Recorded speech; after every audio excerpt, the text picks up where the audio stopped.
Live from New Delhi, you're watching DD India NewsHour, India's voice to the world. I'm Siddharth Bharadwaj. Coming up in the next hour, Prime Minister Narendra Modi heads home after successful two-nation visit to Japan and China, reiterates India's stance on terrorism at SCO summit, says double standards not acceptable.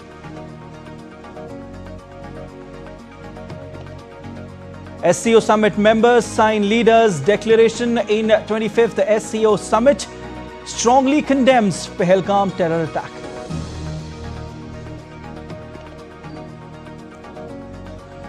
PM Modi holds bilateral talks with the Russian President Vladimir Putin on SCO sidelines, urges on resolving Ukraine crisis at the earliest, discuss cooperation in various sectors. And more than 800 people killed and over 2,500 injured after 6.0 magnitude earthquake hits eastern Afghanistan. Rescue operations on war footing. Note, India extends support.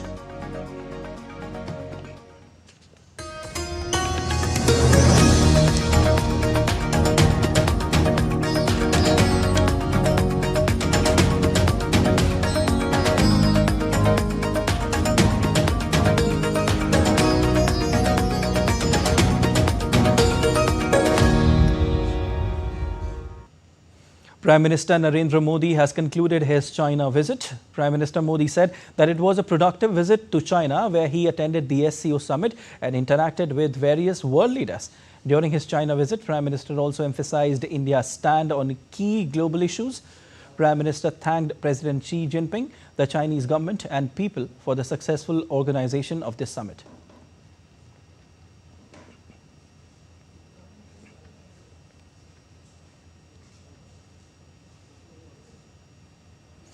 Earlier, Prime Minister Narendra Modi participated in the 25th meeting of the Council of Heads of State of the Shanghai Cooperation Organization held in Tianjin, China from 31st of August to 1st of September 2025. The summit witnessed productive discussions on SCO development strategy, reform of global governance, counter-terrorism, peace and security, economic and financial cooperation, and sustainable development. Addressing the summit, Prime Minister Modi highlighted India's approach to strengthening cooperation under SCO framework. In this regard, he noted that India seeks greater action under three pillars: security, connectivity, and opportunity. Emphasizing that peace, security, and stability remain key to progress and prosperity, he called upon member countries to take firm and decisive action to fight terrorism in all its manifestations. PM Modi underlined that need for coordinated action against terror financing and radicalization. Thanking member countries for their strong solidarity in the wake of Pahalgam terror attack, PM emphasized that there should be no double standards in dealing with terrorism and urged the group to hold countries who perpetrate and support cross-border terrorism accountable.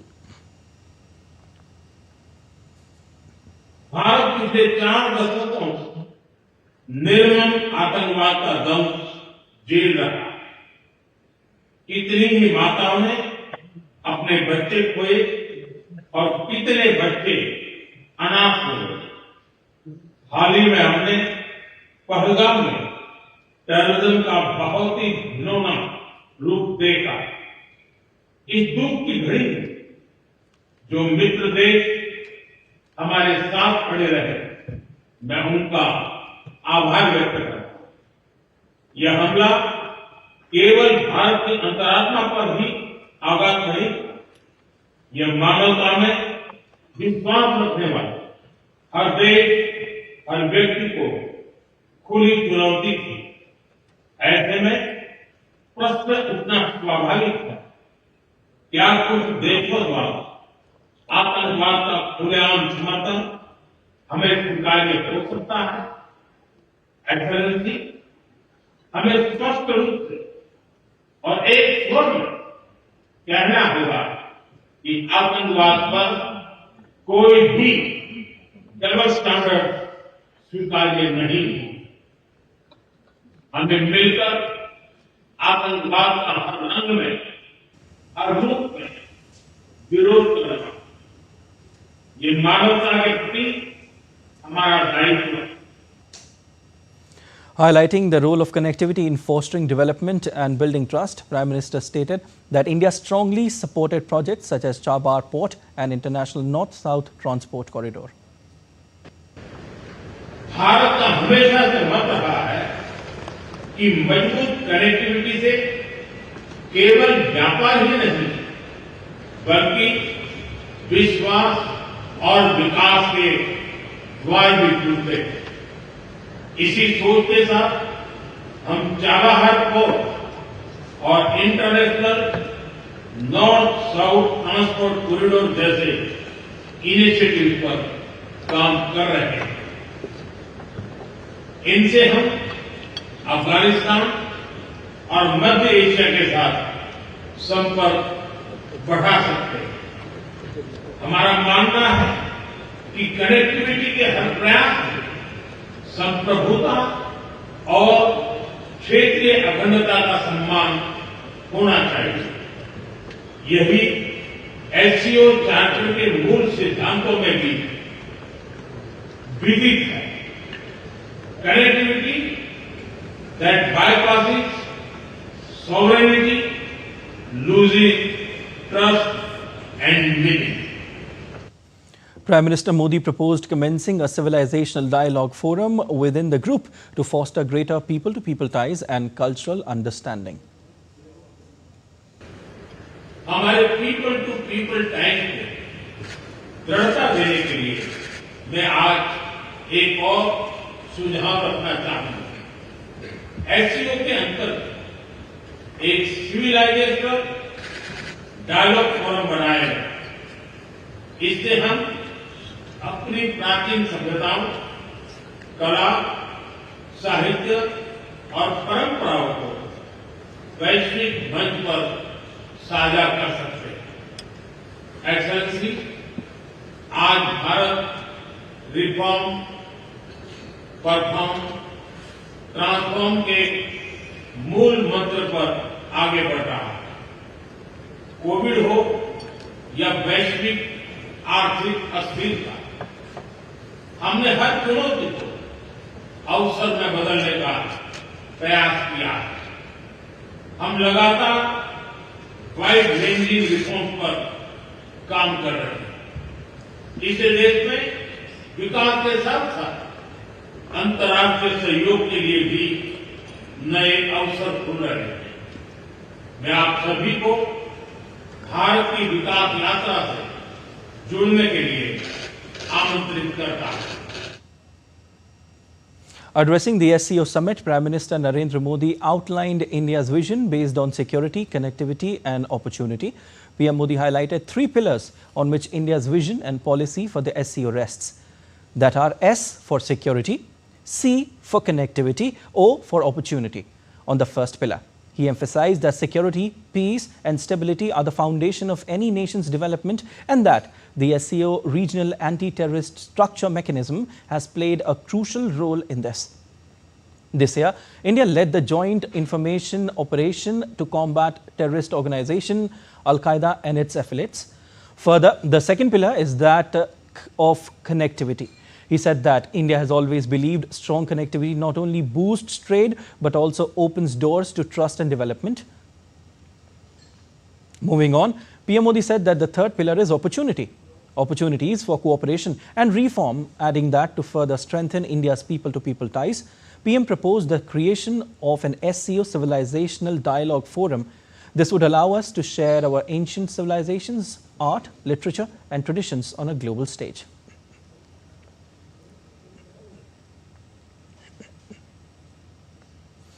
The leaders of the Shanghai Cooperation Organization on Monday strongly condemned the April 22nd terror attack in Jammu and Kashmir's Pahalgam in a joint declaration issued after conclusion of the summit.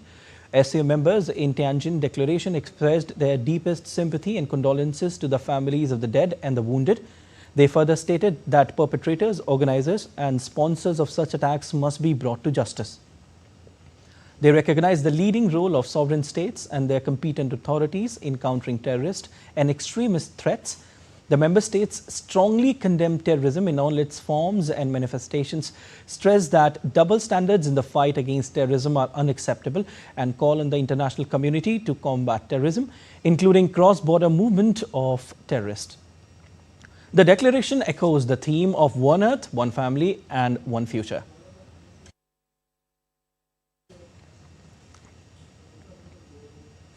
Prime Minister Narendra Modi met with the President of Russia, Vladimir Putin, on the sidelines of the Shanghai Cooperation Organization summit in Tianjin. The leaders discussed bilateral cooperation, including in the economic, financial and energy sectors, and expressed satisfaction with the sustained growth in bilateral ties in these areas. The two leaders also discussed regional and global issues, including the latest developments concerning Ukraine. Prime Minister reiterated his support for the recent initiatives that have been taken to address the conflict in Ukraine and emphasized the need to expedite a cessation of the conflict and find a durable peace settlement. The two leaders reaffirmed their support for further strengthening of the special and privileged strategic partnership between the two countries. Prime Minister conveyed to President Putin that he was looking forward to receiving him in India for the 23rd annual summit later this year. Ukraine में चल रहे संघर्ष के विषय में हम लगातार चर्चा करते रहे हैं। हाल में किए गए शांति के सभी प्रयासों का हम स्वागत करते हैं। हम आशा करते हैं कि सभी पक्ष कंस्ट्रक्टिवली आगे बढ़ेंगे, संघर्ष को जल्द से जल्द खत्म करने और स्थायी शांति स्थापित करने का रास्ता खोजना होगा। ये पूरी मानवता की पुकार है। President Putin, in his remark at the bilateral meeting with PM Modi, highlighted friendly and trusted relations between the two nations. President Putin said the time-tested relation between the two nations is the foundation of our development. He further said these relations are absolutely non-partisan in nature and are supported by overwhelmingly majority of people. President Putin said Russia and India are closely coordinating efforts at an international level. He also mentioned December 21, 2025 and said it marks the 15th anniversary of the elevation of India-Russia ties to a special and privileged strategic partnership. Putin also said that Russia and India enjoy very good relations and expressed hope that today's meeting will provide a significant boost to India-Russia relationship.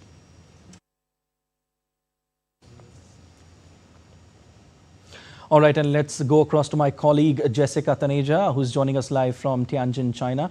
Hi, Jessica. What are the key takeaways from PM Modi's China visit, and how important was this summit from India's perspective?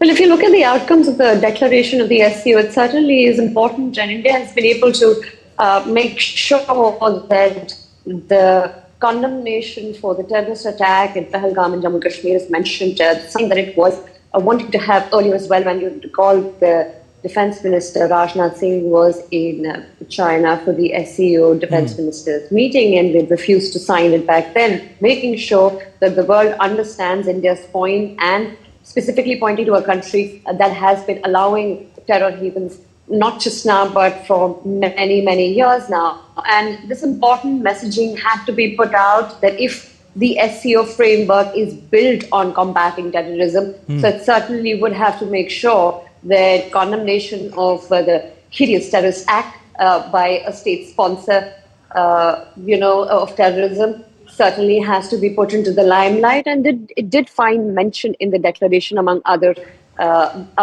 mentions of terrorist attacks in the countries that are members of the SCO. So important to highlight there that this entire engagement of sorts with the other leader of the SCO or their observers or the dialogue partners, you see Prime Minister's engagements. He met with the Kazakh president, the Kyrgyz president, the Uzbek president, the Belarusian president. I can go on and name all the members and observers, but it's been quite a productive time for India's diplomacy here in China, not only limited to how diversification of trade or looking into the concerns of trade deficit with China, and of course Russia, an important partner when it comes to energy as well as trade. So the other countries with whom the connectivity part of it was also mentioned, and of course opportunities further to see how India can collaborate and diversify its trade, given the kind of geo-economic environment we're in and the uncertainties that surround it. Definitely. Jessica, what could you tell us about PM Modi and President Putin's meet? What signal does it give as far as India-Russia ties are concerned in your assessment? Well, you heard from the Prime Minister, Russian President Vladimir Putin will be here in New Delhi. Yeah. Will be here in New Delhi in December later this year. And that, of course, is an interesting element to be discussed because there has been an annual summit between India and Russia for a very long time. Last year it was in Moscow. This year it was expected to be in New Delhi now that the confirmation is coming. And that particular mechanism, that bilateral mechanism stays no matter what the world may witness right now. And that has been in continuance for many, many years.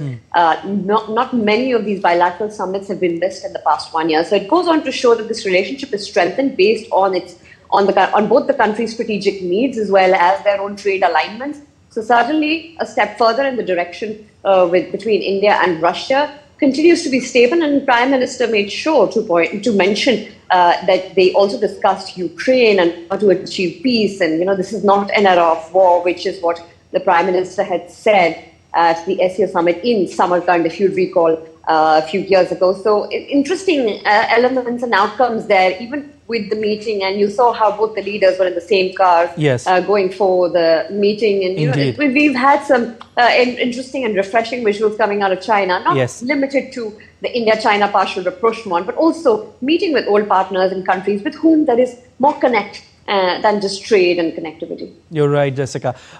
Jessica, now, from the meeting between Prime Minister Modi and Xi Jinping, and also a meeting between Prime Minister Modi and Vladimir Putin, and also Prime Minister Modi's remarks in the SCO summit, how do you analyze this entire visit and what's next for India from here? Well, India's messaging has been quite stern in a sense, where the discussion, if there has to be a discussion on counter-terrorism and how to combat the extremist elements in order to make sure that it has been at the receiving end of terrorist activities for a very long time, and cross-border terrorism is a major concern, especially when you had another member state called Pakistan present at the SCO. You could see a certain sense of isolation for the Pakistani Prime Minister. Even if you look at I looked at the papers this morning, I looked at China Daily in the morning, and the whole front page headline was about the meeting between Prime Minister Modi and President Xi, and there's just a small little mention in the corner. These kind of optics do go on to tell you that how important a relationship it is with India, despite its tensions here and there. It has been. It is our neighbor and our strategic. It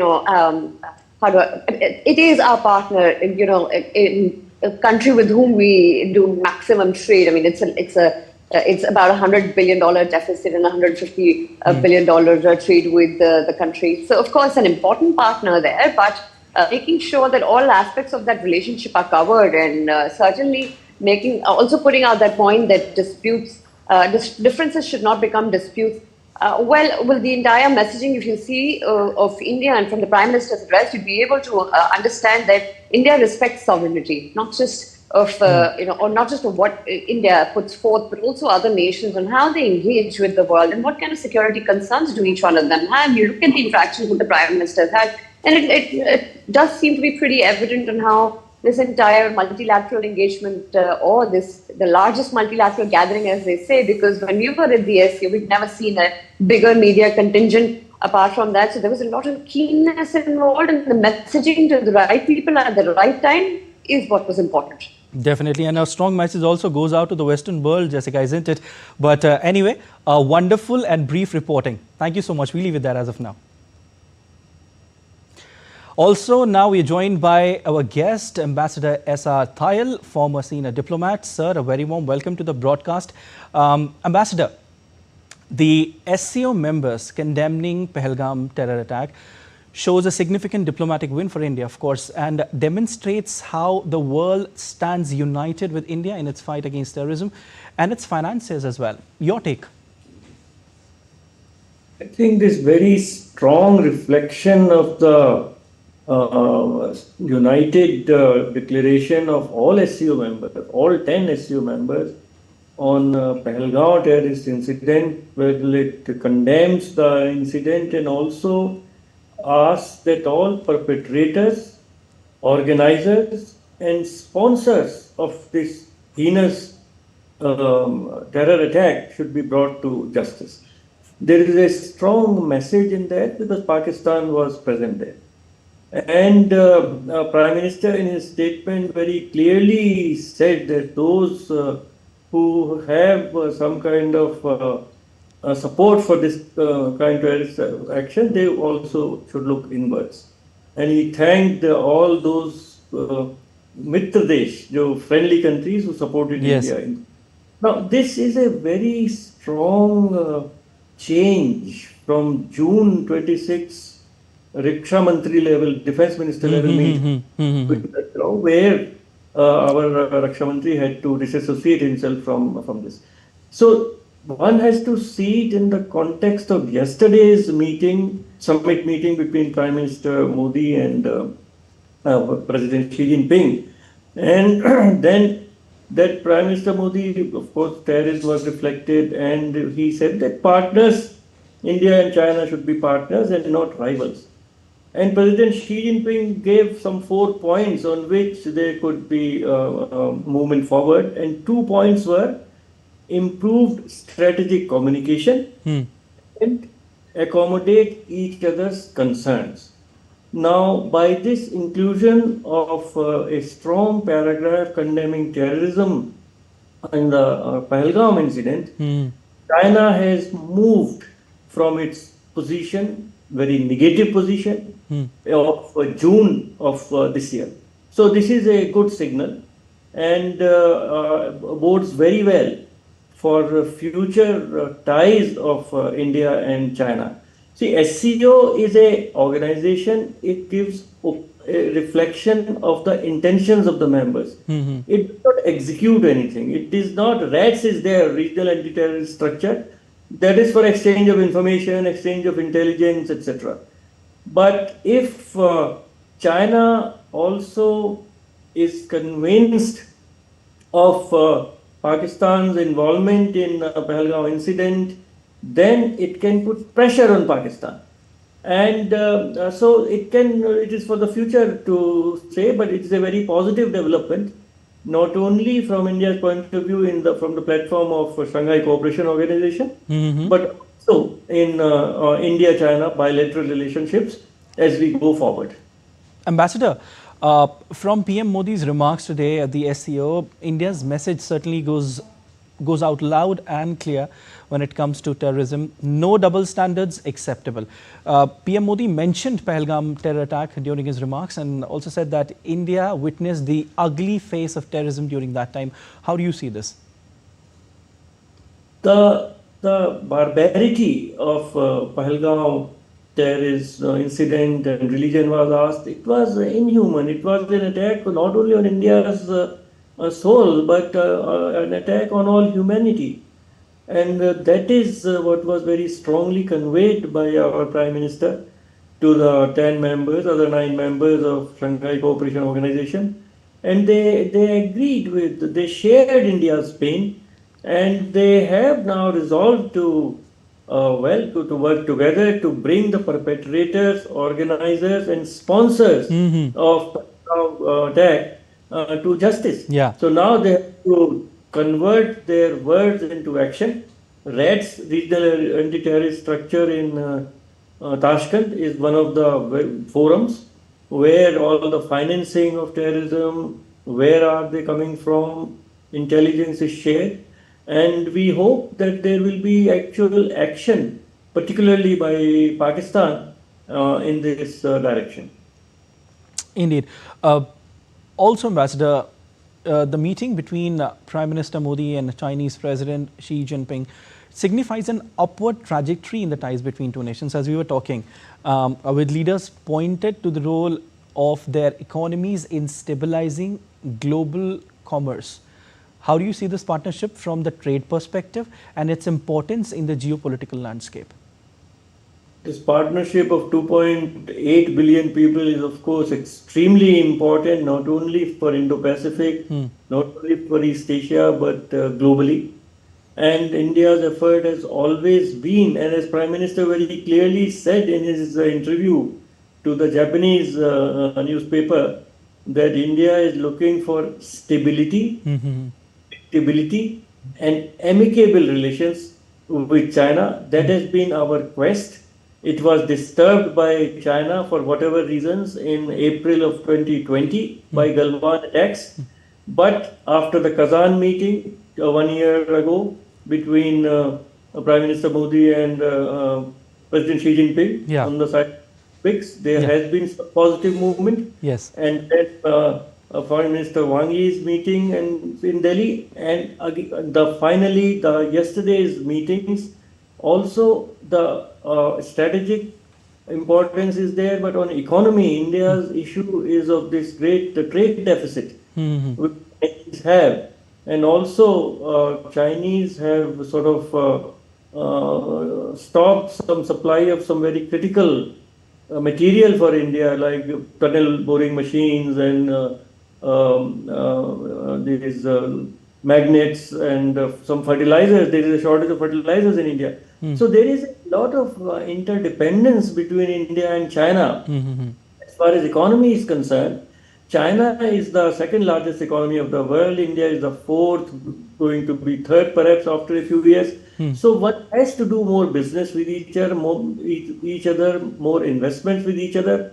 And the kind of Trump tariff tyranny is there. Both India and China are victims. So that also shows that countries of global south as well as major economies must interact more with each other and reduce economic dependence on US, and from our point of view also on China, frankly. But for that it is very important that there is some element of predictability in India-China relations. Trust is still missing. It will take time for trust to be rebuilt after what has happened in April 2020 and what happened in Operation Sindoor. When we found that China was giving real-time intelligence, real-time support to Pakistani equipment. See, we also buy Rafale planes from Rafael or from Russia, but they don't help us in actually using those equipment when China did. So there are major issues. But the ties are getting stronger, sir. I mean, we have to be happy and content. The ties are certainly getting stronger. You know, the meeting between Prime Minister Modi and President Xi Jinping, I mean, certainly gives a strong message to the world that the ties are on upward trajectory now, and the future looks bright when it comes to the partnership between both the countries. We also saw a visual today of PM Modi and President Putin traveling in the same car while leaders were going for their bilateral talks. What does it signify as far as the relationship between two nations is concerned? And perhaps it's sending a strong message to Washington, isn't it? I think that traveling together in the same car gives much bigger message than that meeting which they had or the delegation level meeting, that there is a kind of a trust, there is a kind of personal chemistry, there is a friendship. After all, President Putin and our Prime Minister have been meeting each other for the last 11 years. Correct. And on the sidelines of different summits, maybe about 20 times or more. So there is a certain understanding. And of course, Russia has always stood by India. India has always stood by Russia. Even in difficult times, under tremendous American pressure, Western pressure, we did not harm or any kind diluted our relations with Russia. So there is as President Putin said in his remarks in the delegation level meeting, there is a vishwasniye. Correct. There is an element of trust, and not only among the leadership, among the masses, among the people. So, but traveling together in the same car has a big message.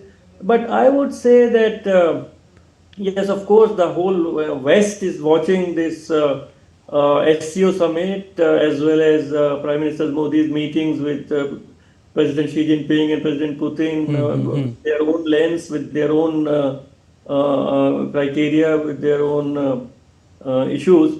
But for India, they are the three most important bilateral relationships: India-US, India-China, India-Russia. They have their own logic, their own benefits, their own objectives. And they, as far as India is concerned, we try and we are convinced that these three have to be treated separately. And as our Foreign Secretary clearly said, one relationship is not neither dependent on other nor influenced by other.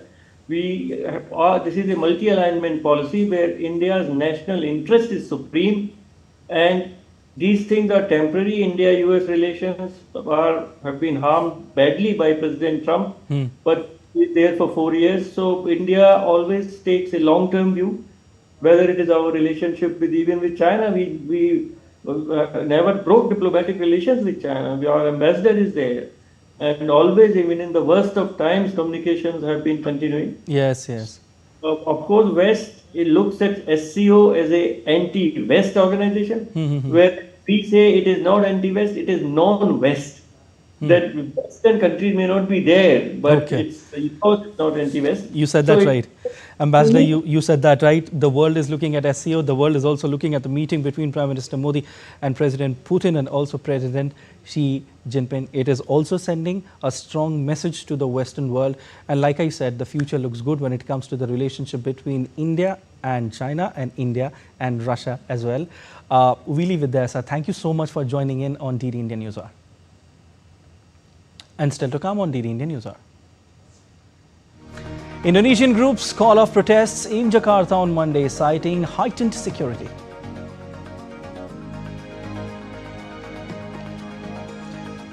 US President Donald Trump dismisses speculation after Trump is dead viral trend.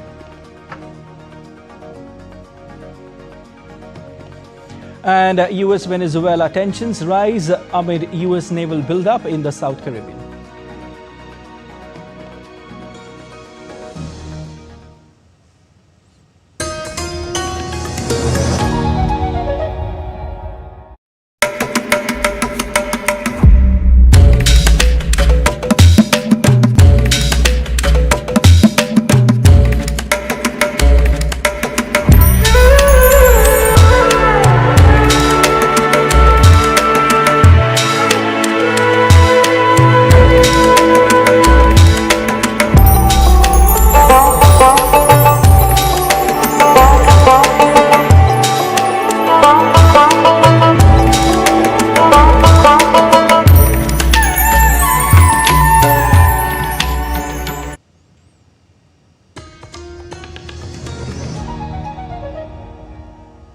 You're watching DD India NewsHour. I am Siddharth Bharadwaj.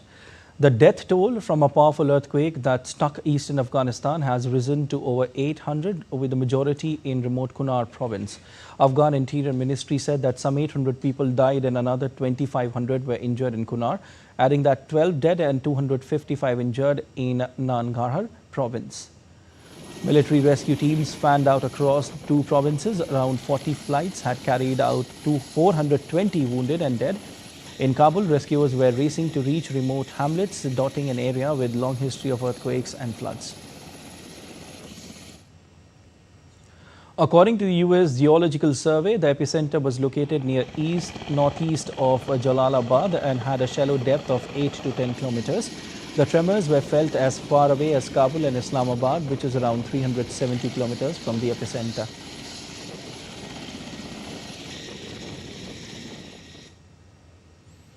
Prime Minister Narendra Modi has expressed condolences for the people who lost their lives in Afghanistan quake. Taking on social media, PM Modi said, and I quote, "Deeply saddened by the loss of lives due to the earthquake in Afghanistan. Our thoughts and prayers are with the bereaved families in this difficult hour, and we wish a speedy recovery to the injured. India stands ready to provide all possible humanitarian aid and relief to those affected."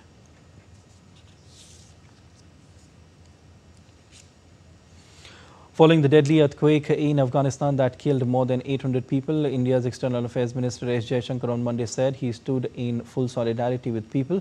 In a post on X, Jaishankar said, "The devastating earthquake in Kunar province of Afghanistan is a matter of deep concern. Express our support and solidarity to the Afghan people as they respond to it. India will extend assistance in this hour of need. Our condolences to the families of the victims and our prayers for early recovery of the injured." All right, and DD India's Akshay Dongre joins us live on this story. Akshay, What are you picking up from Afghanistan, where deadly earthquake has so far killed over 800 people? Well, quite unfortunate, Siddharth, as far as the death toll is concerned. It's going up since last night when the earthquake struck the Nangarhar and Kunar province that are about 27 kilometers east and northeast of Jalalabad. So the earthquake's epicenter has been near the Afghan-Pakistan border. The shocks have reached much deeper into Pakistani territory as well. However, the maximum amount of loss of life has already taken place in Afghanistan. In fact, after the earthquake that was about the magnitude of 6 on the Richter scale, there was an aftershock as well, about 4.5 Richter scale, which has further complicated the situation and worsened the rescue operation now. To understand the death toll that has gone so high within a matter of about 12 to 13 hours, the reason for that is the kind of situation there was when the earthquake struck. So it was around midnight, people were staying at their homes, people were sleeping, so they did not get a lot of time to realize that what was happening. And the depth of the earthquake was barely about 8 to 10 kilometers, which has further intensified the intensity of this particular earthquake, because according to experts, especially at the epicenter area, while the magnitude has been about 6, what it felt on the ground around the epicenter was about the magnitude of 8 Richter scale. So that is an MMI term that is used by the seismologist, and the situation remains quite bad, because we have seen Afghanistan is not a country that is financially or socially right now equipped to handle such a disaster. It's a war-torn country. It's quite poor. The Taliban regime there doesn't have enough experts or doctors to get to cater to the needs of the people, and they have in fact appealed to the international community to provide aid and help, especially in dealing with this crisis. And India has responded, one of the only countries that has responded so far. The Indian Prime Minister has condoled the loss, and the Ministry of External Affairs is talking about the support to the people of Afghanistan, especially in this hour of need. They have talked about it. So in all probability, preparations are going on to provide respite to the Afghan people who have been a friendly country to India for several decades, in fact centuries. We have a history, and we have seen that even back in 2022 when similar kind of earthquake struck, and about 1,000 casualties took place, international support came, and majority of it came from countries like India. Back to you, Siddharth. Indeed, Akshay, this is developing. We'll keep taking updates Absolutely. from you, but as of now, we leave it there. Thank you so much. Right. Indonesian students and civil society groups have called off protests in Jakarta on Monday after a week of escalating anger over lawmakers' pay and the police response. Security measures have been heightened after deadly riots across the country on the weekend. The protests began a week ago and have spread nationwide, escalating in size and intensity after a police vehicle hit and killed a motorcycle taxi driver on Thursday night. According to Chief Economic Minister, 8 people have died in the protests. On Sunday, President Prabowo Subianto said political parties have agreed to cut lawmakers' benefits and also ordered the military and police to act against rioters and looters. The biggest party in Thailand's parliament is meeting on Monday to decide whom it will back to form the next government. 2 rival camps jostled for its votes following the sacking of Paetongtarn Shinawatra as Prime Minister last week.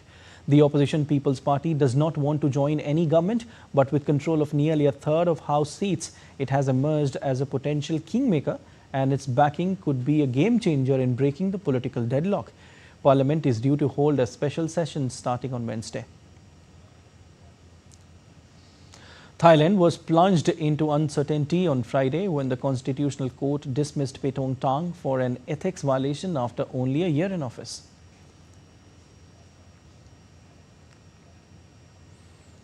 North Korean leader Kim Jong-un visited a new missile production line on Sunday, inspecting its manufacturing automation process, state media KCNA reported on Monday. The visit occurs ahead of his planned trip to Beijing for a military parade with Chinese President Xi Jinping and Russian President Vladimir Putin. Despite stringent international sanctions over North Korea's nuclear weapons and ballistic missiles developed in defiance of UN Security Council resolutions, experts and officials say these measures have diminished due to increasing economic, military and political backing from Russia and China. Kim emphasized that the modernized process would enhance major missile units' combat readiness. North Korea has provided soldiers, artillery ammunition and missiles to Russia for its Ukraine conflict. And a state of national disaster in South Korea's Gangneung city after authorities declared the need to water rationing. On Monday, local authorities mentioned that water rationing measures may be imposed in the city due to severe drought impact. President Lee Jae-myung declared drought on Saturday after water levels at Obong Reservoir hit record low. 71 water tankers were deployed by a fire department to provide for water requirements in the area.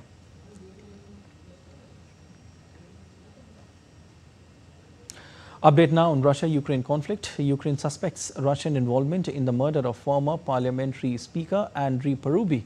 The head of Ukrainian police stated that the crime was intentional and that everyone responsible will be brought to justice. Parubi was shot dead in the western city of Lviv on Saturday. He had been parliamentary speaker from April 2016 to August 2019. Yemen's Houthi rebels raided United Nations offices in the Yemeni capital Sana'a on Sunday and detained at least 11 UN personnel. UN Secretary General Antonio Guterres called for their immediate and unconditional release, confirming that 11 UN personnel had been subjected to arbitrary detentions. The Houthis were already detaining 23 UN personnel, some since 2021 and 2023. In January, the Houthi rebels detained 8 UN workers. The Houthis claimed arrests made in June 2024 included an American-Israeli spy network operating under the cover of humanitarian organizations, allegations emphatically rejected by UN. A decade of civil war has plunged Yemen into one of the world's worst humanitarian crises, with more than half of the population relying on aid. The arrests last year prompted the UN to limit its deployments and suspend activities in some regions of the Arabian Peninsula's poorest country.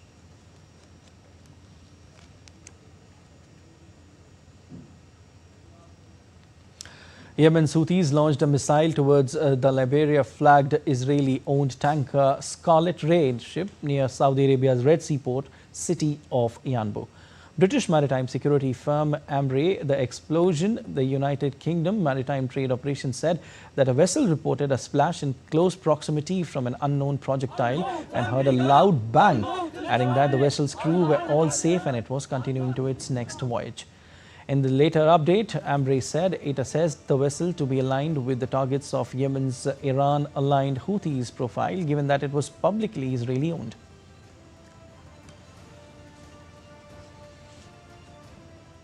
US President Donald Trump dismissed the speculations of his deteriorating health on Monday. In a post on Truth Social, Trump posted he has never felt better in his life.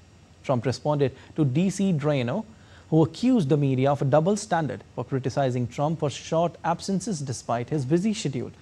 After never felt better remark, Trump quickly pivoted to politics, posting a string of posts on his Truth Social platform ranging from crime-free DC to Labor Day.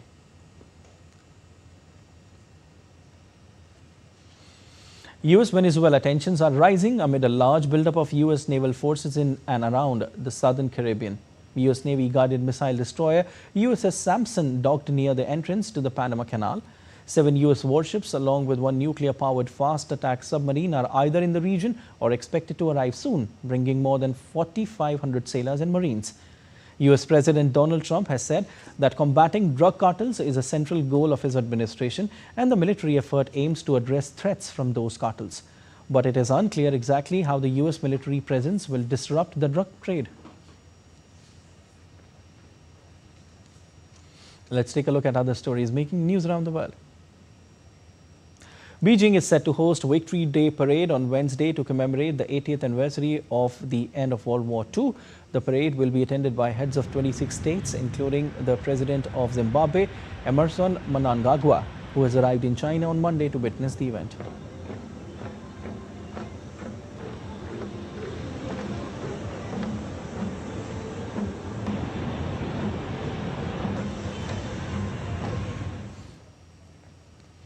A man was arrested in Australia's Sydney for crashing the gates of the Russian embassy on Monday. The man rammed his vehicle through the embassy after he was asked to step out of his car by police. Following the incident, the embassy was briefly closed before reopening for the day. A cleanup drive is underway in Somalia's Mogadishu to restore the capital's reputation as a peaceful and picturesque city, once affectionately known as Little Roma. The initiative has witnessed participation of hundreds of volunteers and city workers as it gains momentum to restore city's pride and beauty. And still to come on DD India NewsHour. India launches Semiconductor Leadership Forum. Stay with us to know more about it.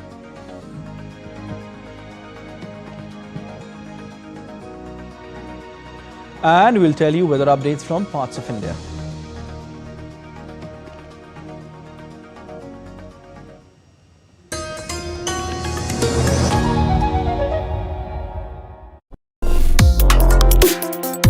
Complex issues, hidden agendas, twists and turns, strategic games. We think all dots are linked. We just need to connect them. Join me every week as I connect the dots to unravel hidden designs in statecraft, mysteries, and decode issues that matter to you. Watch Connecting the Dots with me at these times on DD India.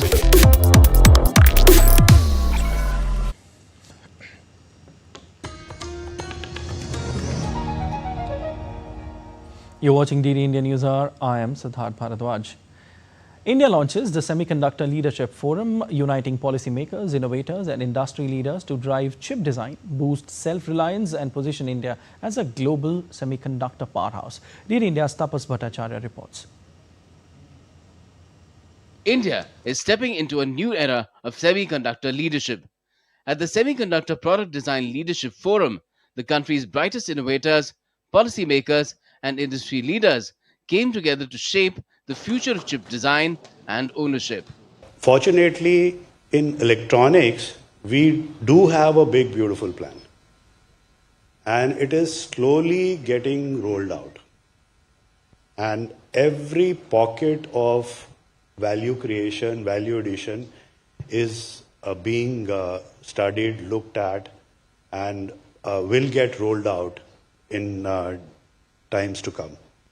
But all other sectors, which is IT, hardware, consumer electronics, appliances, hearable wearables, auto electronics, medical electronics.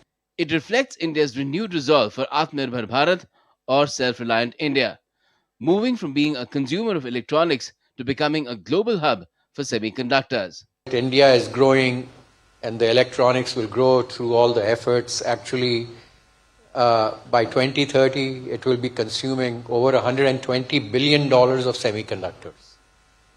That is more than 10% of the world's consumption. In 2030, it's expected to be $1 trillion economy.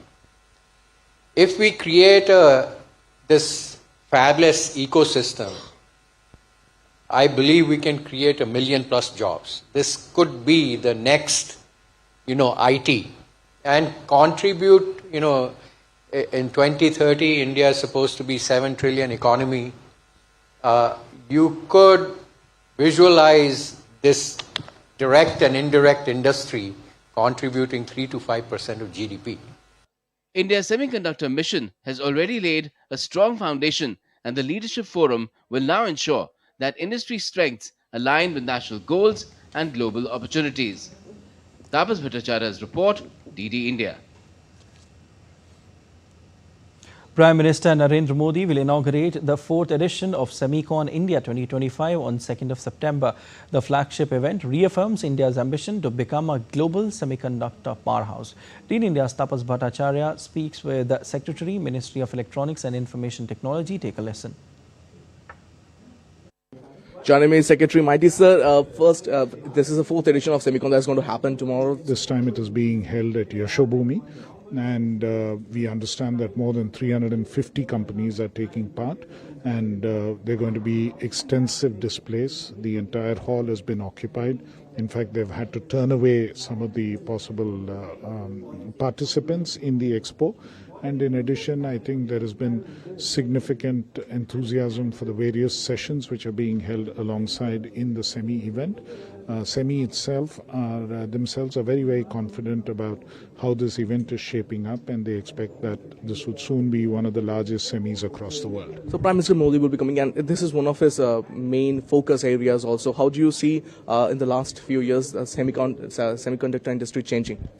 You would recall that in the August 15th, the Independence Day address from the Red Fort, the Honorable Prime Minister had really showcased what is happening in the semiconductor sector and how significant forward movement has been achieved. This is something which is a very, very important and key focus for India, and it's a matter of pride that this year the first semiconductor chips commercially built in the country are to be rolled out. The Semicon in India will be a major game changer for India. With Campus Amonti, this is Tapush Bhattacharya for DD India from Delhi. Weather updates from across the country now. Himachal Pradesh, that has already suffered immense loss of lives as well as properties due to torrential rains, is very likely to witness extreme rainfall in isolated areas, as the state's meteorological department has issued a red weather warnings for several districts for the next 48 hours. Red alert has been issued for Mandi, Kangra, Sirmaur, Una, Hamirpur and Bilaspur districts for September 1st, resulting in few spells of extreme rain in isolated parts of these districts. Red weather warning has also been issued for Chamba, Mandi, Kullu and Kangra districts for September 2nd, while an orange weather warning has also been issued for Shimla, Una, Bilaspur, Hamirpur, Kinnaur, Lahaul and Spiti and Sirmaur districts, along with another yellow weather warning for Solan district for the same day.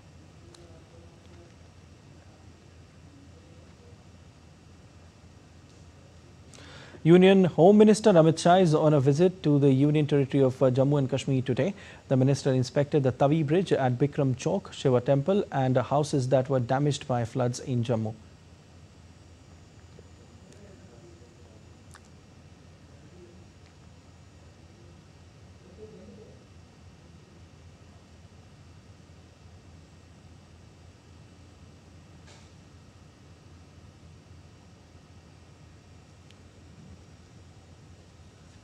The Chief Minister of Jammu and Kashmir and the Governor also accompanied Union Home Minister.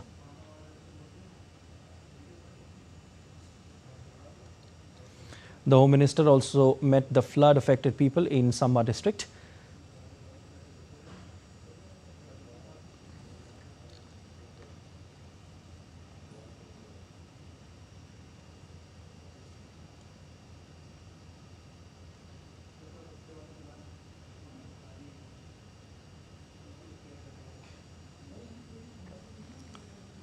Earlier, Amit Shah held a review meeting regarding the flood situation in Jammu and Kashmir at Raj Bhavan in Jammu.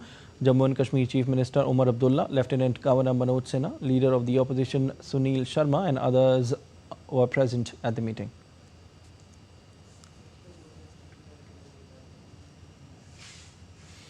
You're watching DD India News. Our time now for sport, and India will take on Kazakhstan in their last league match of Hockey Asia Cup in Rajgir on Monday. The hosts have already sealed their semi-finals berth after two successive wins over China and Japan. Meanwhile, Kazakhstan are yet to open their account as they were routed by China and Japan in their previous encounters. It will be a tall order for the visitors to make the turnaround against Indian players on their home turf.